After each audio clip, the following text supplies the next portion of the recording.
Hai semua, kali ini kita akan membahas tentang pembagian kekuasaan negara. PPKN Bab 1 Kelas 10 SMA Sederajat. Saya akan paparkan macam-macam dan konsep pembagian kekuasaan negara. Nah, kekuasaan negara merupakan kewenangan negara untuk mengatur seluruh rakyatnya untuk mencapai keadilan dan kemakmuran serta keteraturan. Kekuasaan sendiri dapat diartikan sebagai kemampuan seseorang untuk memengaruhi orang lain supaya melakukan tindakan-tindakan yang dikehendaki atau diperintahkannya. Berikut macam-macam pembagian kekuasaan negara menurut John Locke.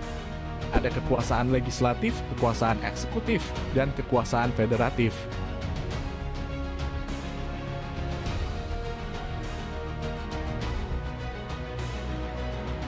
Kekuasaan legislatif yaitu kekuasaan untuk membuat atau membentuk undang-undang.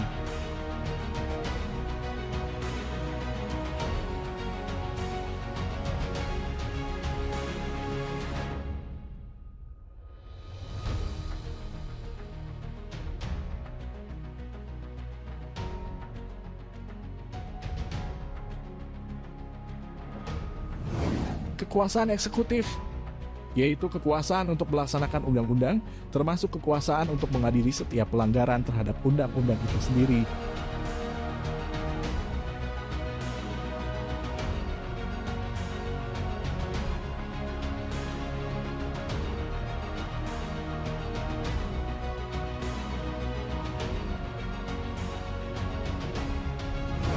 Dan yang terakhir yaitu kekuasaan federatif, yaitu kekuasaan untuk melaksanakan hubungan luar negeri.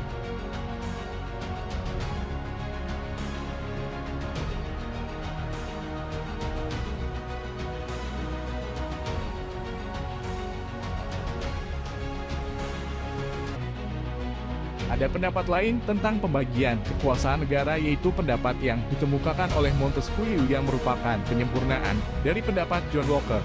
Kekuasaan federatif oleh Montesquieu dimasukkan ke dalam kekuasaan eksekutif. Fungsi mengadili dijadikan kekuasaan yang berdiri sendiri.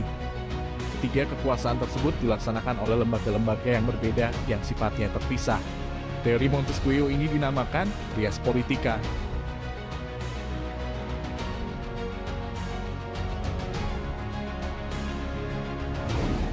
Menurut pendapat dari Montesquieu, kekuasaan legislatif adalah kekuasaan untuk melaksanakan undang-undang termasuk kekuasaan untuk mengadili setiap pelanggaran terhadap undang-undang.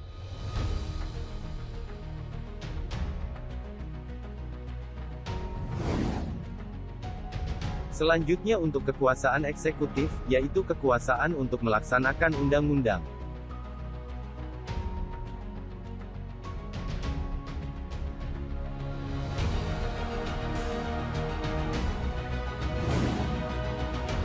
Kekuasaan negara yang terakhir adalah kekuasaan yudikatif, yaitu kekuasaan untuk mempertahankan undang-undang, termasuk kekuasaan untuk mengadili setiap pelanggaran terhadap undang-undang.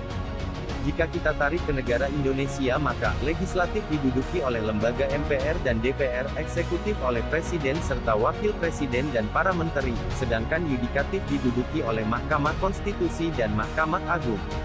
Akan kita bahas pada konsep kekuasaan di Indonesia pada video berikutnya. Terima kasih telah menonton channel ini. Jangan lupa share, like, and subscribe.